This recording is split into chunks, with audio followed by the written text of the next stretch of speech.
Demonstrasi menuntut Presiden Soeharto mundur dari jabatannya berakhir rusuh, diwarnai tembakan, dan berujung tragedi. Untuk menyatakan berhenti.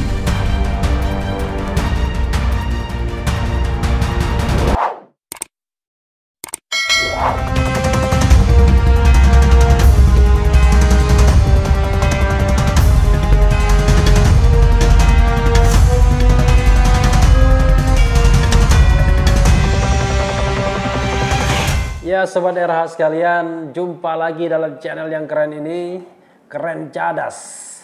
Kali ini kita tahu bahwa 21 Mei 1998 itu adalah hari reformasi.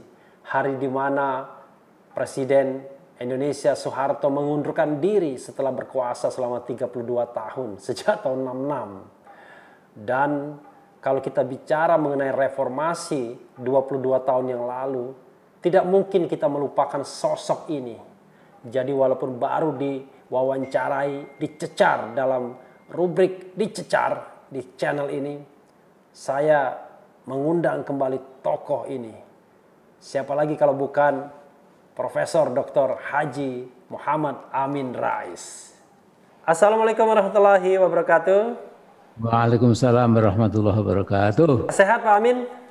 Alhamdulillah. Pak Amin, tidak terasa bahwa tanggal 21 Mei 2020 adalah 22 tahun reformasi kita. Dan kalau kita bicara reformasi, itu tonggaknya tentu ketika Pak Harto mengundurkan diri. Orang menyebutnya sebagai the fall of authoritarian regime, kira-kira begitu. Dan reformasi itu pasti tidak bisa dipisahkan dengan nama Pak Amin Rais, ya. Makanya dalam kesempatan ini kita ingin mengenang kembali detik-detik itu, waktu-waktu yang sangat panjang di sekitar itu, hal-hal yang menegangkan, bahkan barangkali pertaruhannya nyawa saat itu Pak Amin. Pertanyaannya pertama Pak Amin, yang jelas Pak Amin sehat ya? Alhamdulillah. Alhamdulillah. Dan mudah-mudahan 22 tahun itu masih ingat masih tinggal di... masih ingat. Oke. Masih ingat. Oke. Pak Amin, ketika tahu bahwa Presiden Soeharto akan mengundurkan diri, kalau tidak salah jam 10 pagi ya, tanggal itu Pak Amin sedang berada di mana dan informasinya itu tahu dari mana? Jadi mundur sedikit. Ya, oke. Silakan Pak. Jadi waktu itu saya membuat edaran dengan fotokopi, dicetak banyak sekali, dikirim ke masjid-masjid di Jakarta sampai ke Bekasi dan lain sebagainya. Mengajak supaya kita syukuran reformasi tanggal 20 Mei itu. Hanya kita akan menunjukkan bahwa perkara kita mohon Pak Harto itu supaya turun, memberikan jalan yang bagus untuk reformasi itu, dukungannya sangat luas. Nah, 20 Mei itu pagi-pagi sebelum subuh, saya diberitahu bahwa teman-teman TNI itu sudah memasang kawat gulungan barikade. Ya barikade. Ya. Setiap jalan mau masuk ke Monas. Gitu. Kemudian saya waktu itu saya memang biasanya tidur di gedung PP Muhammadiyah Menteng Raya. Ya. Tapi waktu itu kebetulan saya sedang main-main, ngomong-ngomong dengan Malik Fajar. Waktu dia dirjen di Departemen Agama, dia menempati rumah dinas. Gitu. Saya di sana ketemu beberapa orang. Nah, lantas tanggal 19 Mei malam itu, tanggal 20 Mei itu saya pagi-pagi pergi ke Monas untuk hakul yakin, memang betul ya suasana sudah seperti mau perang. Kemudian saya ditelepon dari markas TNI dari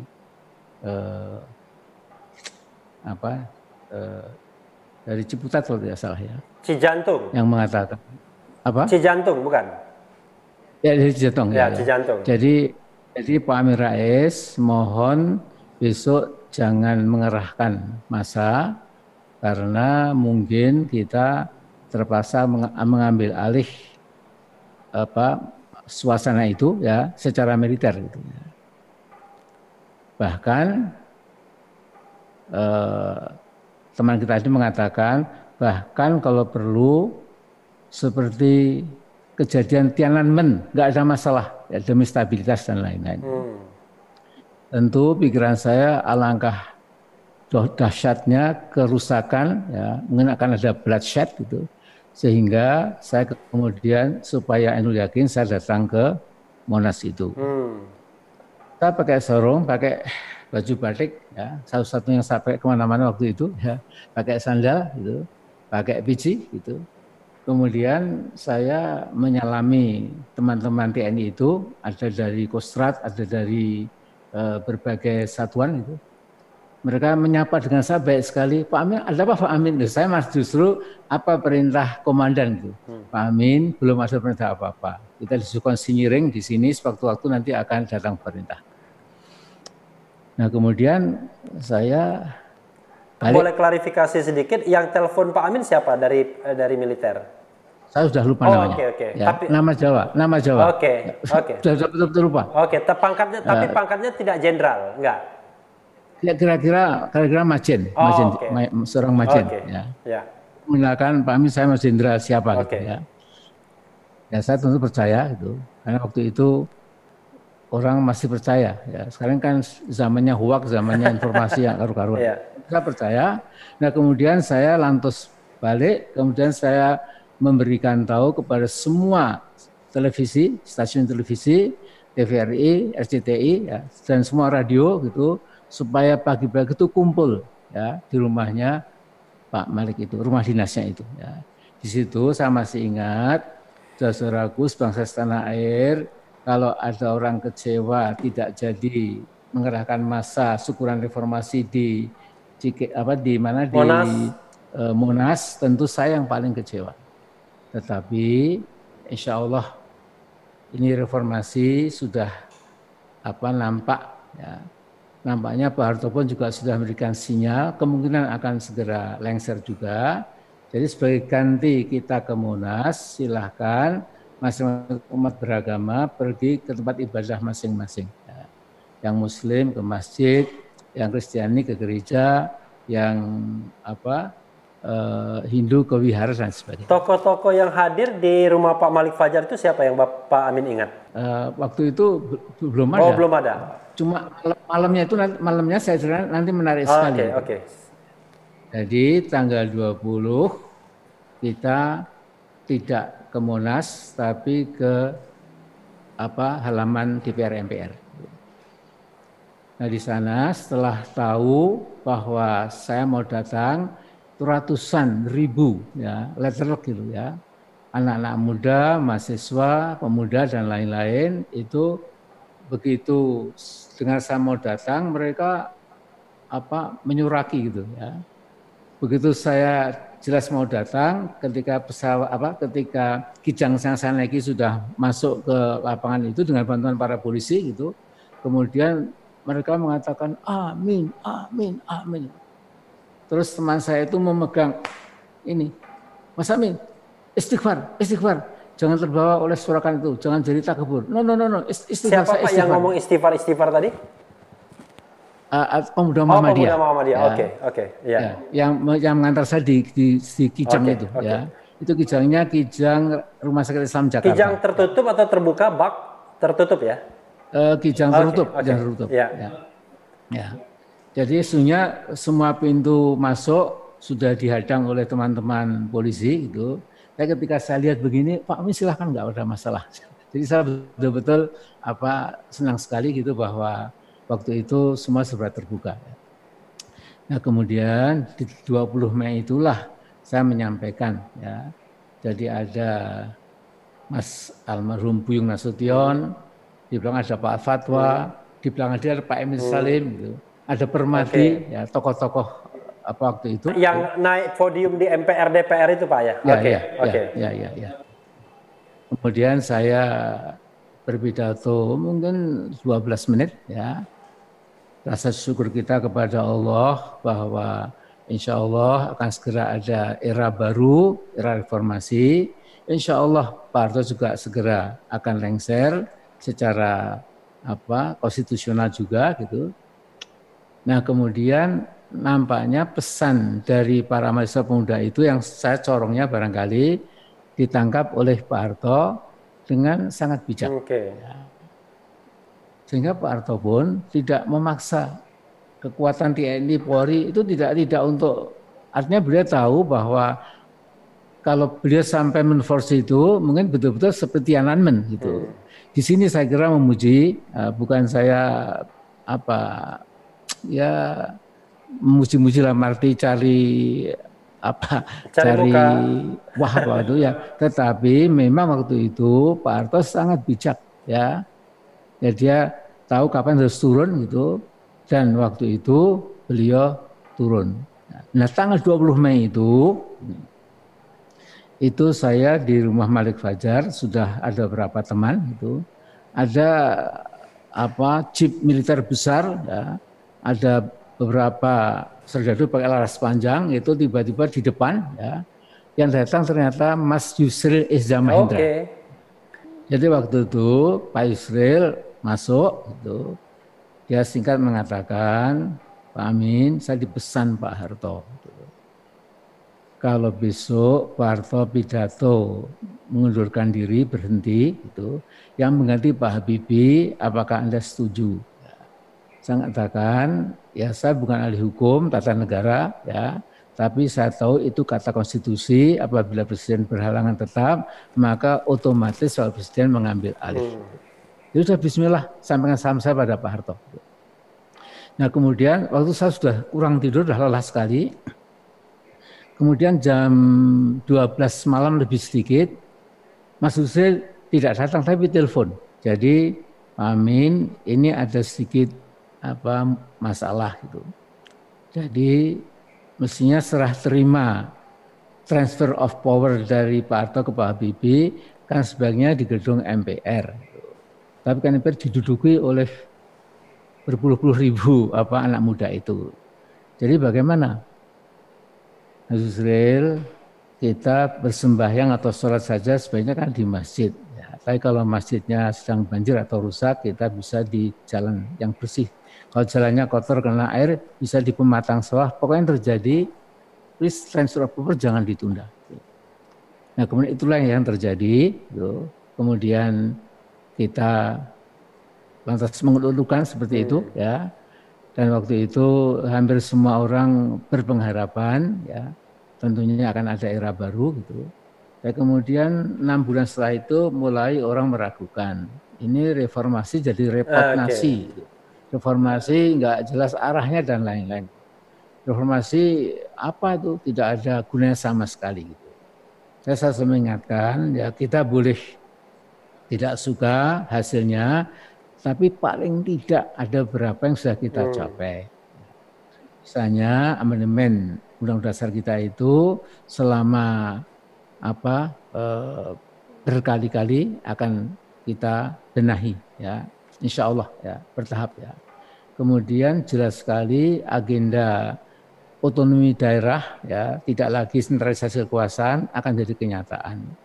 Dan ketika kebebasan pers, freedom of speech akan dibuka otomatis itu kita syukuri ya.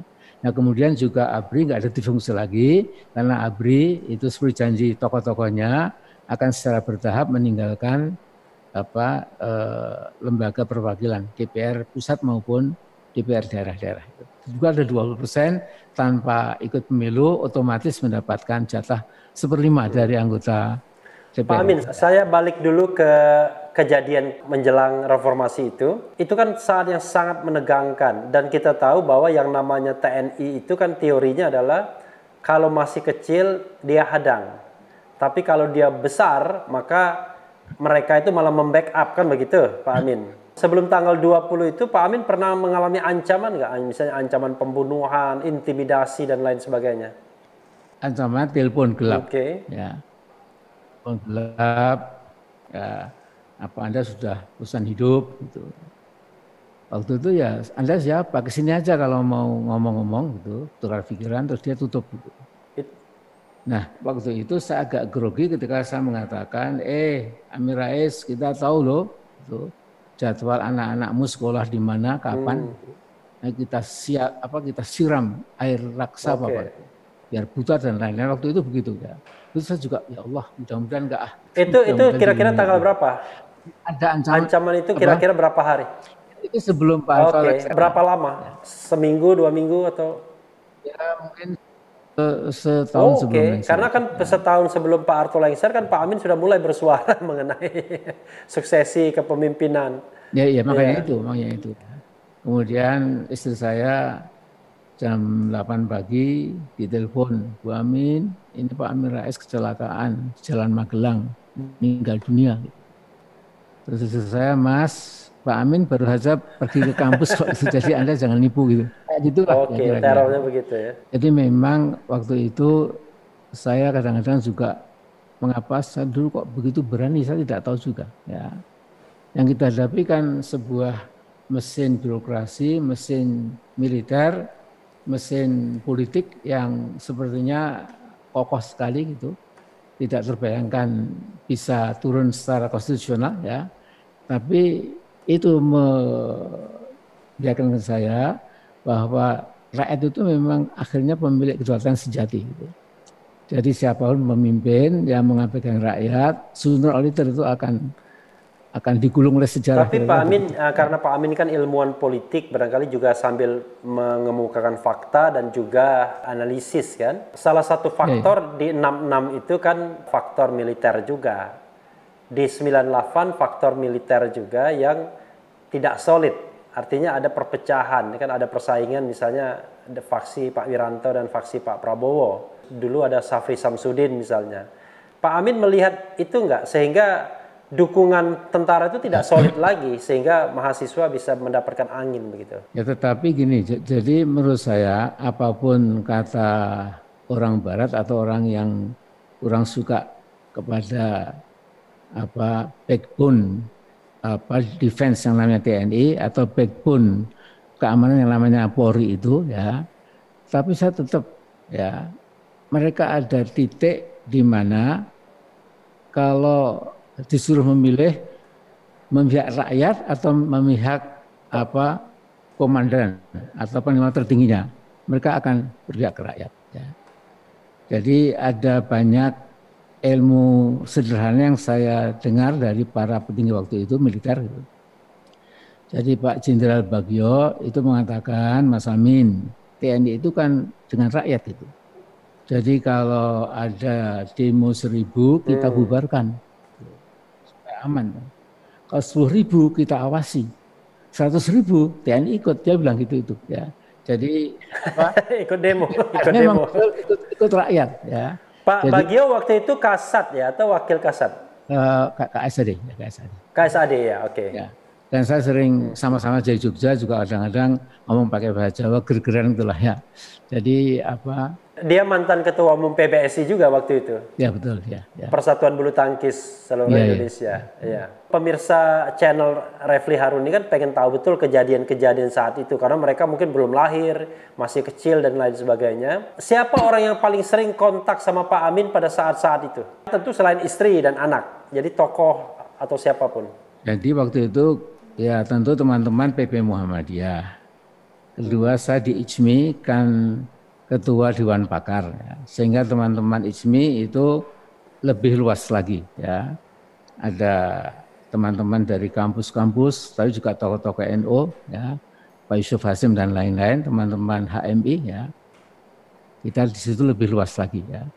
Nah kemudian ya, saya sering ketemu juga dengan petinggi-petinggi itu, ya. Walaupun saya belum ketua MPR, saya sudah sering ketemu gitu. Ya. Karena Pak Amin kan ketua PP Muhammadiyah waktu itu kan? Ya betul. Ya. Kalau sama Pak Harto dan Pak Habibie pernah ketemu sebelum kejatuhan Pak Harto itu? Oh, kalau Pak Habibie hampir seminggu bisa 2 kali gitu. Karena kan saya ketua IJMI waktu itu. Ya. Jadi sering sekali gitu ya. Dan kemudian memang mungkin ini bisa ceritakan. Pak Harto itu mengundang Pak Habibie ke Tapos, ya, ke ke peternakan sapi itu. Pak Harto memang tanya, Habibie itu Amin Rais itu maunya apa? Kok bicara suksesi? Itu kapan itu kira-kira Pak? Berapa bulan? Itu kira-kira setahun sebelum beliau turun. Oke. Ya. Nah kemudian Pak Habibie mengatakan Pak Harto, Amin Rais itu kan intelektual, jadi dia berpikir ke depan gitu, ke depan. Ya enggak, tapi kan menyangkut saya gitu. Nah kemudian memang ada semacam pesan dari Pak Harto, sebaiknya saya enggak ada di ICMI lagi gitu. Kemudian itu disampaikan oleh Pak Habibie, tentu sangat Pak Habibie demi keutuhan ICMI juga gitu. Yang ini merupakan perbaikan dari peran para intelektual Muslim. Bagi saya tidak ada masalah. Ya, saya segera akan membuat pernyataan berhenti. Alasannya enak sekali, karena di Gajah Mada saya sudah overload gitu sebagai dosen, dan di Muhammadiyah pun tiap 1 minggu saya sudah pergi ke daerah untuk membangun Muhammadiyah. Nah kemudian setelah saya mengundurkan diri itu, wartawan tetap tidak tahu, Pak Amin bukan itu masalahnya, apa sih? Ya Anda percaya saja memang itu masalahnya. Gitu. Jadi ada hal yang memang saya katakan, sekali lagi saya pokoknya demi keutuhan, demi jangan retak sampai apa kita berhadapan-hadapan itu. Kalau cuma saya lengser, apalagi cuma sesuatu yang kecil ya saya tentu dengan senang hati. Ya. Nah jadi Mas yang sering saya temui itu memang sering berdiskusi dengan saya gitu. Dan saya juga waktu sudah sering ketemu dengan tokoh-tokoh UI, ya, paling sering dengan Mas Faisal Basri. Oke, ya. Yang akhirnya jadi Sekjen PAN kan? Ya. Pak Faisal Basri saya kira ekonom yang sangat cinta pada rakyatnya gitu. Kita kemudian sampai umrah bersama-sama gitu. Umrah bersama itu sebelum Pak Harto lengser atau sesudah? Sebelum ya. Oh sebelum. Oke. Ya, sebelum. Dan saya lihat bagaimana lembutnya hati Mas Faisal Basri itu ketika tawaf itu juga menangis gitu ya. Walaupun beliau seorang yang prinsipnya teguh sekali, tapi hatinya itu lembut sekali ya. Nah, saya bertemu dengan tokoh-tokoh ini ya, kemudian sebenarnya istilah reformasi itu bukan dari saya. Itu teman-teman UI ya. Kemudian akhirnya sepertinya lantas ketemu gitu. Karena reformasi itu hanya bisa setelah ada pergantian pimpinan nasional, makanya jadi seperti dua isu yang bergandengan, suksesi dan reformasi. Gitu. Ya. Dan waktu itu memang kita nggak memilih revolusi, karena revolusi itu tahu sangat besar risikonya, tetapi perubahannya secara bertahap itu barangkali lebih menjamin. Tapi ya itu teorinya Mas Refli ya. Kemudian saya kira reformasi itu usianya cuma beberapa tahun saja dengan hingar-bingarnya politik dan lain-lain. Kemudian pelan-pelan berdedup ya. Saya pengen balik lagi juga. Waktu itu Pak Amin menjelang reformasi atau sesudah reformasi beberapa hari, itu pernah ketemu Bu Mega nggak? Mbak Mega, kemudian ketemu Gus Dur gitu? Sering-sering ketemu gitu. Jadi waktu itu ada simbol reformasi 4 orang di rumah Gus Dur itu ya. Jadi Gus Dur, Bu Mega, Sultan Jogja dan saya itu. Kita berempat, kemudian wartawan asing itu berbondong-bondong gitu. Nah, itu tanggal berapa itu ya? Sebelum Pak Harto mundur ya? Kira-kira 9 bulanan lah sebelum Pak Harto lengser itu ya. Oke. Karena begini Pak Amin, saya kan juga berusaha mengingat, karena saya waktu itu sudah 20-an tahun juga, 28 tahun. Menjelang reformasi pada saat hari-hari H-nya itu, sepanjang yang saya ingat, saya tidak melihat sosok Bu Mega, Gus Dur waktu itu ya. Tapi setelah itu memang ada pertemuan-pertemuan, sampai Gunawan Muhammad mengatakan, ya Anda tahu siapa yang kira-kira ada pada waktu reformasi itu kan, kira-kira begitu. Waktu hari H itu, memang nggak ketemu Pak Amin, tanggal 20, tanggal 21 gitu-gitu sama tokoh-tokoh yang saya sebutkan itu? Tidak, waktu itu tidak ketemu ya, kecuali hari H itu kan sesungguhnya kan itu adalah watershed ya, titik yang pemisah antara Orde Baru dengan Orde Reformasi itu ya. Terus setelah itu tentu saya masih sering ketemunya Gus Dur, saya masih sering ketemu Bu Megawati. cocok-cocokan suasana dan lain-lain gitu ya. Intinya Pak Amin tidak ingin mengklaim bahwa reformasi itu satu-satunya tokoh adalah Pak Amin, enggak ya? Oh enggak. Saya kira ada satu. Itu penting juga bagi satu lusin lah. Ya. Oke. Jadi mungkin kalau dibenahi kembali ingatan kita itu, ya, kita kan pernah pergi ke Bogor bersama-sama, ya. Waktu itu untuk menandingi MPR kita buat Majelis Amanat Rakyat. Iya, MAR itu ya, Majelis Amanat Rakyat. Saya bilang jangan nanti Muhammad Amin Rais itu gitu. Jadi diganti marah gitu. Ya, saya takut. Iya, marah. Ya. Nah kemudian waktu itu sesungguhnya sudah majemuk sekali, ya, majemuk sekali gitu. Dan kemudian memang kalau kita lihat, ya, ketika pemilihan pimpinan nasional sampai ketua MPR, ketua DPR, juga wakil presiden, ya, presiden dan wakil presiden, itu kan menyiratkan sebuah kekuatan baru ya, waktu itu. Ya. Jadi ada expectation, ada harapan. Gitu, ya. Kemudian waktu itu memang plotting kita dulu, ya, harus dipegang dulu ketua MPR. Ya. Kemudian baru setelah itu ketua DPR, kemudian presiden itu kan dipilih oleh MPR. Gitu. MPR. Kalau dan DPR itu sebagian besar dari anggota MPR. Ya. MPR itu kan DPR plus urusan daerah dan golongan. Ya. Nah waktu itu Pak Hamzahas itu tanggal itu ketika akan ada pemilihan ketua MPR itu, ya, pergi. Ini bulan Oktober ya, Oktober ya. Gitu ya. Pak Hamzahas bilang, Mas Amin, kalau saya diunggulkan menjadi ketua MPR, saya pasti kalah. Tapi kalau Anda maju, insya Allah menang. Apalagi saya dengar teman-teman Golkar itu juga bisa terima Anda. Kemudian saya tanpa ada pengawal, saya naik taksi, ya, semua cari saya waktu itu Pak Amin hilang, ya.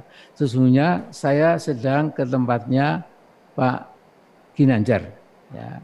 Oke. Di sana ada Pak Ginanjar, ada Pak Muladi, ada Pak Akbar Tanjung, ada Pak Ical dan lain-lain. Saya mengatakan, Bapak-bapak, nanti malam itu kan pemilihan ketua MPR. Apakah betul Golkar akan mendukung saya? Ya, Pak Amin, betul. Ya, kita nggak bohong gitu. Bisa dijamin nggak?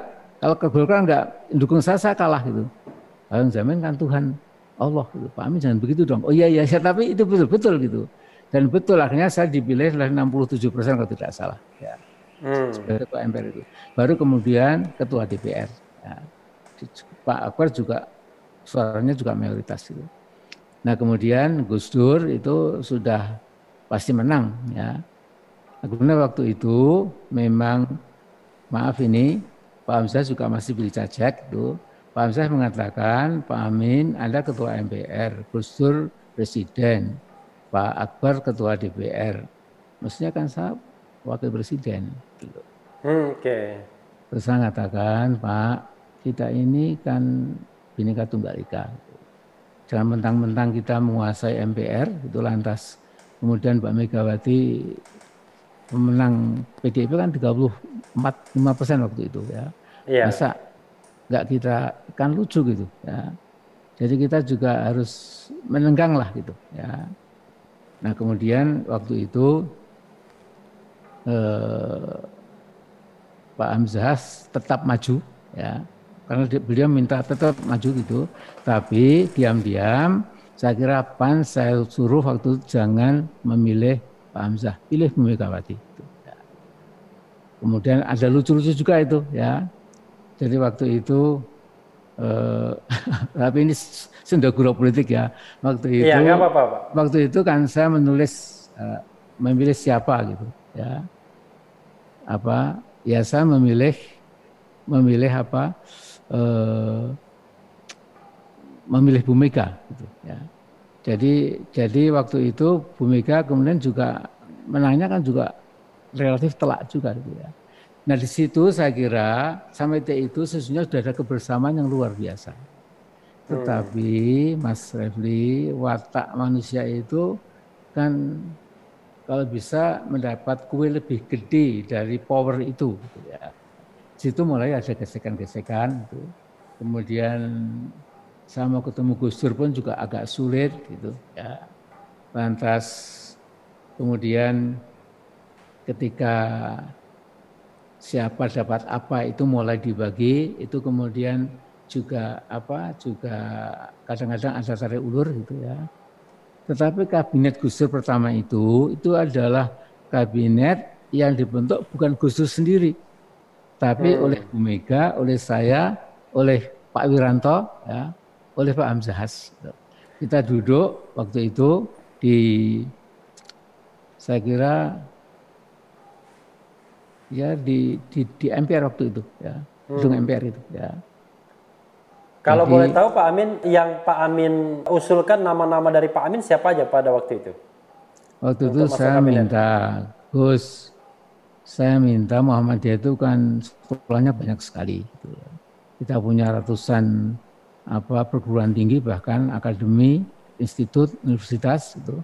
Kita punya sekolah menengah atas juga ribuan itu dan lain-lain. Jadi saya minta Mendiknas untuk Muhammadiyah. Gitu. Waktu itu siapa? Bambang Sudibyo atau Yahya Muhaimin? Yahya Muhaimin, oke. Yahya Muhaimin, oke. Terus yang lain?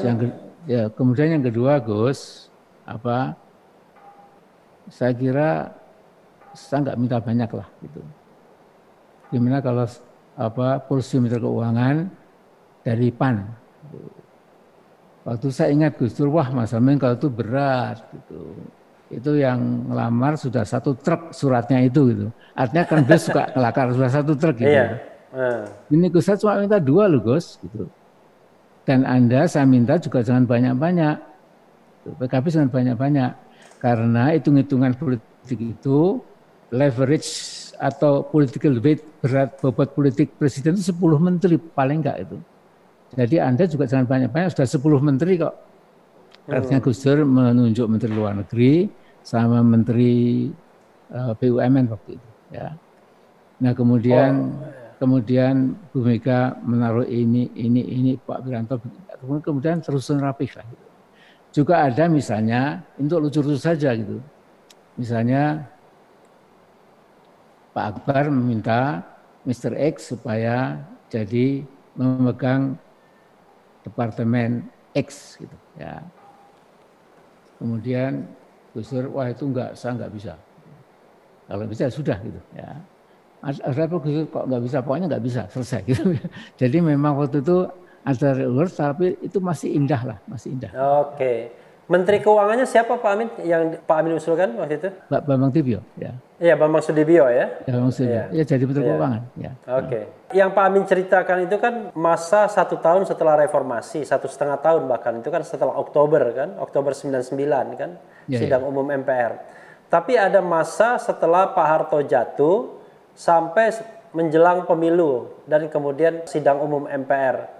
Itu apa yang paling krusial yang Pak Amin lakukan? Tentu salah satunya membentuk Partai Amanat Nasional. Awalnya saya dapat informasi Pak Amin kan mau ditunjuk sebagai Ketua Dewan Majelis Pertimbangan P3 kalau tidak salah. Lalu Pak Amin bilang, wah ini ibarat pakaian terlalu sempit pakaiannya begitu. Sehingga bukan itu. Bukan itu ya? Bukan. Jadi saya diminta oleh teman-teman P3 itu. Ya. Pak Amin daripada buat sesuatu yang baru, join saja dengan P3. P3 ini kan juga kekuatan umat. Ya. Jadi kalau Pak Amin mau masuk, Pak Amin kita jadikan ketua Dewan Pakar dulu.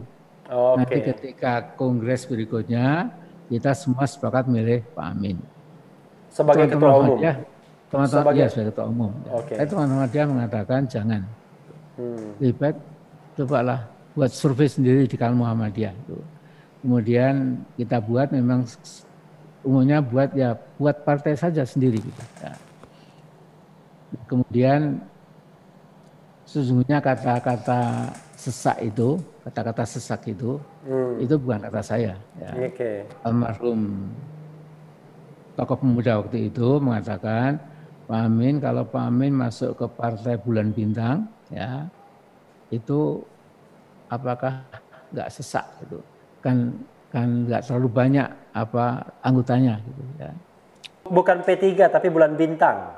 Bukan Bulan Bintang ya. Oke. Ya, jadi tapi itu seperti saya, sebenarnya bukan saya ya. Saya menirukan Pak ini, Pak almarhum itu ya.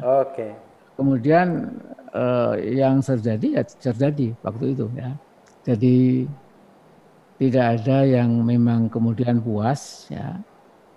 Hanya sesungguhnya kalau sebuah bangsa yang dewasa itu, kalau awalnya itu sudah bagus, mestinya juga lantas jangan cepat gontok-gontokan ya. Kemudian kita mengingatkan alangkah lucunya kalau dalam 5 tahun kita menyaksikan 5 presiden. Gitu, ya. Jadi waktu reformasi kita menyaksikan Pak Harto diganti oleh Pak Habibie. Pak Habibie diganti oleh Pak Abdurrahman Wahid. Ya teman Gus Dur diganti oleh Megawati. Diganti Pak Yudhoyono itu kan cuma rentang 5 tahun saja ya. Jadi jangan sampai kita nanti ada presiden yang turun di tengah jalan. Gitu. Ini kita hormati, semarah-marah kita kepada presiden harus kita tunggu sampai titik akhir gitu. Karena kalau kita sampai turun presiden di tengah jalan lagi ya nanti kambuh, nanti kemudian nggak ada gunanya itu konstitusi itu ya. Nanti sikap itu sampai ke hari ini Pak. Ya saya begitu betul. Sampai hari ini ya. Ya. Gitu. Karena saya tahu misalnya Pak Jokowi sampai diturunkan itu akan jauh lebih parah, ya, lebih parah gitu. Lebih mudarat ya. Sudahlah kalau tidak ya kita tunggu gitu ya, kita tunggu ya. Kecuali Allah menghendaki lain ya, kita tidak pernah tahu, tapi secara rasional, secara kesadaran politik, kesadaran bernegara sebaiknya memang ya seperti di Amerika itu ya. Itu kalau ada skandal seperti Nixon yang itu ya apa boleh buat ya. Tapi umumnya kan sejelek-jelek itu kan juga ditunggu gitu ya. Setelah Pak Harto lengser kan digantikan Pak Habibie. Seolah-olah perjuangan reformasi itu berhenti pada waktu itu. Banyak yang menyesalkan, waduh kenapa nggak sampai ke akar-akarnya untuk menghabiskan sisa-sisa katakanlah kekuasaan otoritarian Orde Baru gitu. Tanggapan Pak Amin waktu itu apa? Ya saya menyadari bahwa kekuatan politik yang 32 tahun itu akarnya merasuk ke dalam petala bumi ya tidak mungkin lantas dicabut ya. Jadi harus ada kompromi, ada jalan tengah, ada take and give dan lain-lain gitu. Memang umumnya Mas teori radikal itu mengapa ini salah satu sebabnya itu mengapa tidak dihabiskan sama sekali itu. Yang biasanya siapa kan nggak kuat juga gitu. Jadi saya waktu itu merasa sudah betul gitu ya. Kalau kita paksakan ya kemudian kita berhadapan, kita merasa memborong kebenaran, yang sana memborong kesalahan, itu apa seperti itu ya. Toh kemudian hasilnya ada perbaikan lah ya. Jadi kalau saya melihat, kita harus bersyukur ya. Bahwa dibandingkan era 32 tahun pada zaman Pak Harto yang juga kita hormati itu, lihatlah ya. Otonomi daerah yang sudah luar biasa ya. Kemudian sekarang bagaimana tangan pemerintah sudah dipotong ya. Sehingga tidak mengambil seluruh sumber daya alam dari Papua sampai Aceh ya ke pusat ya. Tapi mereka sekarang punya betul-betul otonomi daerah itu ya, punya kebebasan untuk lebih menggunakan kekayaan daerahnya itu ya, walaupun ada yang disetor ke pusat dan lain-lain ya. Jadi menurut saya ini adalah buah reformasi gitu. Cuma kadang-kadang ya kita itu sebagai manusia ada kecenderungan tidak pernah puas. Maunya itu visi, saya datang, saya lihat, saya menang, kemudian sempurna. Saya kira itu bisa di akhirat Mas. Di dunia ini sunatullah itu ya harus ada take and give, ada kadang-kadang 2 langkah mundur, 3 langkah maju, kadang-kadang kita berhenti itu kalau itu kita sepakati itu demokrasi. Pak Amin terlibat nggak dalam pembentukan kabinet Pak Habibie setelah Pak Harto lengser? Karena waktu itu kan mix up betul dan rata-rata mempertahankan orang-orang lama bahkan pada waktu itu. Ya, itu ada beberapa yang menarik. Ya. Cuma jadi begini, misalnya begini. Almarhum Adi Sasono itu kan memang ahli koperasi, ya, ahli rakyat kecil, ekonomi rakyat kecil. Gitu. Ya, UMKM ya. Dia waktu itu dia ke PP Muhammadiyah, temu Mas Amin, Anda kan dekat sekali dengan Pak Habibie yang sekarang sudah jadi presiden, gitu. Nah, segera bentuk kabinet itu. Tolong deh Pak Amin, usulkan saya jadi Menteri Koperasi gitu. Oke bos gitu ya, oke bro gitu. Saya dengan Pak Habibie gitu, Pak Habibie ini persis oke. Karena Pak Wijoni Sastrobon mengatakan itu anak muda itu bagus. Ya. Jadi beritahu sudah akan kita umumkan nanti. Gitu. Nah kemudian ketika saya kasih tahu, ya dia lantas senang sekali gitu, bersiul-siul, ya biasalah gitu ya. Nah kemudian mungkin tidak elok ya kalau saya kata yang satu juga lagi saya usulkan gitu. Mula-mula ditolak gitu. Tapi saya bilang Pak Habibie itu harga friendship kita tergantung ini loh yang saya usulkan. Gitu. Kemudian maaf Pak Amin itu sudah ada orang lain gitu ya. Akhirnya saya pulang itu ditelepon oleh Pak Mayor Daud CPM yang jadi ajudan Pak Habibie itu, Pak Amin, di mana saudara X itu gitu. Ini Pak Habibie mau telepon tuh. Sebentar Pak, saya ke rumah dia gitu ya. Nah kemudian saya tanya, Bu mana Pak X gitu, sedang mandi Pak Amin. Gitu. Terus saya ini HP-nya Mak Watik waktu Pak Watik almarhum itu saya masuk ke rumahnya Mr. X itu, kemudian saya gedor, ini ada good news langsung dari Pak Habibie. Terus dia, alhamdulillah, itu artinya ya jadi waktu itu memang orangnya masih ada sekarang. Masih. Yang oh masih, makanya Pak Amin nggak sebutkan namanya. Katanya sekarang sedang sakit katanya. Oke. Ya, jadi ya gitulah Mas. Ya. Ini apa adanya. More or less itu yang saya kenang. Ya. Kalau kita mau refleksi gitu ya, apa yang Pak Amin paling syukuri dalam tindakan-tindakan Pak Amin pada saat dan sebelum reformasi itu, dan apa yang Pak Amin paling sesali, yang paling disyukuri dulu, yang menurut Pak Amin itu benar, baik secara apapun, secara politik, ekonomi, sosial, mungkin juga keyakinan. Yang saya syukuri barangkali ya, saya memberikan andil ala kadarnya bersama kelompok yang lain ya, bahwa kita bisa mengakhiri secara konstitusional tanpa bloodshed ya 32 tahun kekuasaan politik dari Pak Harto itu. Waktu itu pun saya mengatakan jangan pernah kita menimpakan kesalahan semua pada Pak Harto. 1.000 orang anggota MPR itu yes men dan yes women yang selalu mengeluhkan dan selalu milih Pak Harto. Jadi kalau saya jadi Pak Harto mungkin juga akan terkesan wong saya kok buktinya. Nah, jadi mungkin juga bisa berpikir. Jadi begini, ini 1.000 orang itu dari semua kalangan ya yang tidak pernah mau mengatakan no atau alternatif lain itu saya kira harus bertanggung jawab juga. Saya ingat dulu Brigjen Dr. Aziz dari TNI ya ketika sidang umum MPR mau ditutup itu kan dia mengasuhkan tangan. Pak Ketua MPR ya saya mau tanya gitu. Jadi agenda besok berubah apa tidak? Itu sudah dihajar oleh koran. Ya, koran pun juga sudah umumnya juga berani-beraninya gitu loh. Jadi berani interupsi. Ya. Nah, kemudian juga masih ingat dagelan waktu itu gitu ketika Pak Arno jadi ketua MPR itu kan selalu setuju dok. Ya. Bahkan waktu MPR sudah 1.000 orang kurang lebih sudah siap untuk paripurna itu. Kemudian dari sisi samping Pak Armoko menuju ke kursi ketua MPR semua setuju, belum apa sudah setuju gitu. Itu canda atau kejadian? Kejadian. Terus kejadian. True story, ya true story.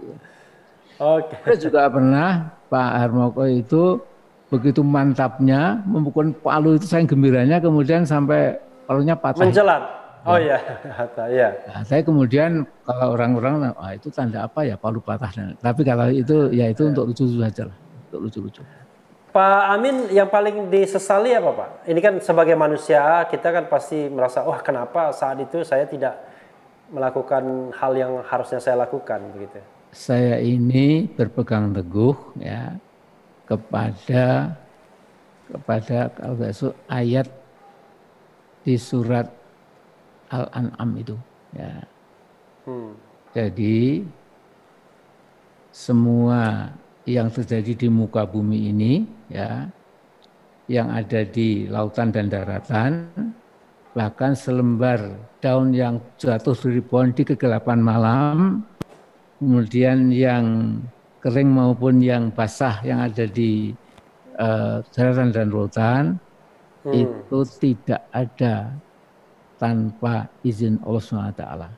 Ya. Jadi saya, maaf ini mungkin Anda nggak percaya, saya nggak pernah menyesal, ya sudah. Ya. Jadi Mas Refli, untuk ini saya tidak membual ya. Waktu Pilpres saya kalah, saya cuma 3 jam termenung, wah kok kalah ya.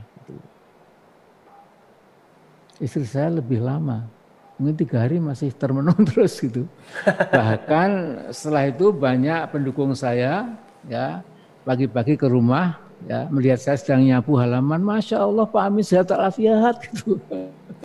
Jadi ya begitulah. Jadi insya Allah kalau kita betul-betul tawakal ala Allah, taqarrub ilallah, itu enteng ya. Jadi dilulukan nggak jadi sombong, dibully, difitnah, ketawa gitu loh Mas. Oke Pak Amin, mungkin ini pertanyaan terakhir, ini kasihan juga saya Pak Amin lama-lama, mungkin ada agenda lain. Tapi bagaimanapun itu kan sikap dasar Pak Amin ya, sikap dasar untuk tidak menyesali. Tapi kan sebagai ilmuwan, memang sebagai praktisi politik juga, tentu kan Pak Amin bisa melihat kelemahan-kelemahan yang dari gerakan reformasi 98 yang dampaknya mungkin terasa hingga hari ini, sehingga kita belum bisa mewujudkan apa mungkin baldatun thayyibatun wa rabbun ghafur itu.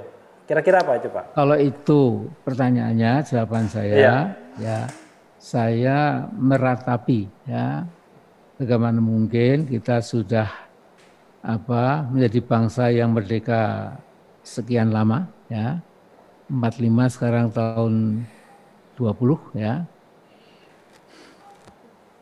Tapi mengapa mentalitas kita itu ya belum mandiri ya.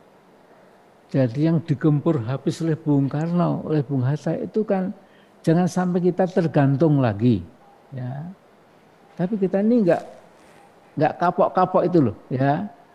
Jadi kita ini akan jadi bangsa yang mungkin memble, kata anak-anak muda itu, kalau kita tidak pernah punya mentalitas moral kemandirian itu.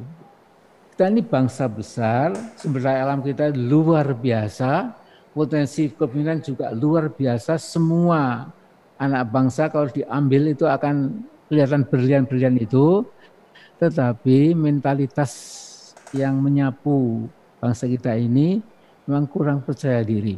Ya.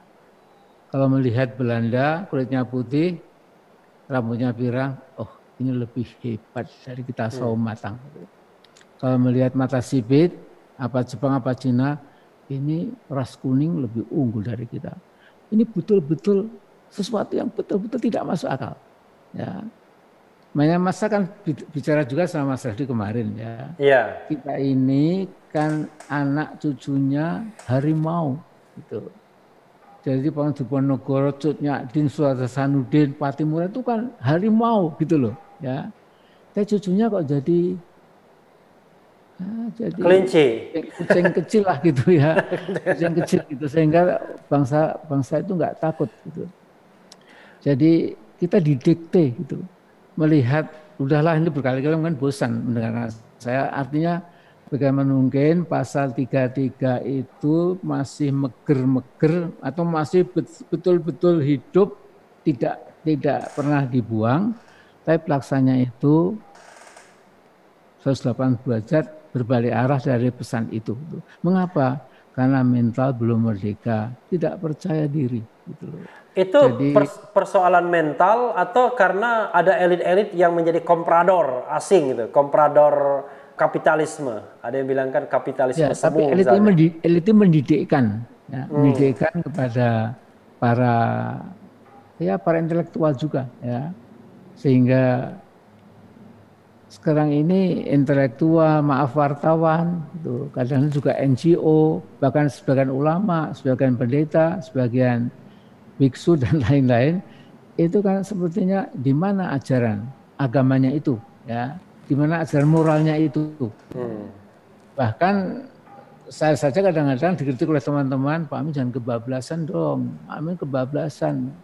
Nanti Pak Amin kalau sukses ditepuk tangani, nanti kalau sampai nggak sukses itu gara-gara terlalu berani, gara-gara nekat dan lain-lain. Jadi Mas, jadi ini mungkin pembicaraan ini untuk mengakhiri bahwa memang untuk melakukan transformasi sosial, politik, ekonomi, ya lebih dulu transformasi moral. Ya. Jadi kalau kata Nabi, ya beliau Nabi pulang dari perang Uhud yang sangat berat, beliau mengatakan kita baru pulang dari perang yang kecil melalui perang yang akbar. Ditanya, ya Rasulullah, bahwa jihadul akbar, apa jihad akbar itu? Jihadun nafs, jihad melawan hawa nafsu. Dan ini benar Mas, kalau hawa nafsu sudah kita taklukkan, kita diajak bersedekah, diajak menolong orang kecil yang kelaparan, diajak untuk menyambung nyawa, mempertahankan kedaulatan, diajak untuk apapun jadi enteng gitu. Tapi kalau hawa nafsu itu dipenuhi dengan yang serba keduniaan, mental dependensia, ketergantungan diawetkan ya untuk kepentingan elit itu, ya kita masih belum melihat the light at the end of the tunnel gitu. Jadi sinar di ujung terowongan itu masih belum kelihatan kalau begini caranya. Makanya memang kita harus tahan uji Mas ya. Jadi ya kita kembalilah ya mempelajari kembali bagaimana ajaran Bung Karno, Bung Hatta, bagaimana ajaran Haji Agus Salim, dan bagaimana ini tokoh-tokoh kita di masa lalu itu ya. Mereka berani bertempur, mereka dengan anak panah dan meriam kecil-kecilan menghadapi Belanda, tapi toh akhirnya menang ya. Jadi intinya Anda tahulah ya. Kemudian juga kalau saya karena Anda ahli hukum, porsi yang bisa didengungkan oleh Mas Relvi itu penegakan hukum ya. Karena kalau hukum itu selalu tumpul ke atas, gitu, tajam ke bawah, membela yang kuat dan yang kaya, itu kata Nabi fantadiri sa'ah, tunggulah kehancuran. Nah kita gitu aja lah ya. Selamat Idul Fitri, maaf lahir batin. Ya, saya terima kasih Pak Amin ya. Mohon maaf lahir dan batin juga. Selamat Idul Fitri. Terima kasih. Assalamualaikum warahmatullahi wabarakatuh. Assalamualaikum. Waalaikumsalam. Ya demikian itu tadi Sobat Era sekalian, dicecar dengan Amin Rais, bicara mengenai sejarah yang sangat penting bagi Republik ini, reformasi 1998. Banyak yang sudah diungkapkan, tapi kata orang bijak, jangan sekali-sekali lupakan sejarah, jas merah. Tetapi yang paling penting juga tetap di channel ini. Karena di channel ini Anda akan dirayu, ditipu, dibaperin, diuber di jalur khusus, bahkan dicecar juga. Karena channel ini adalah channel yang mengancam, memeras dan membenci. Jangan lupa subscribe, like, comment, and share. Cia.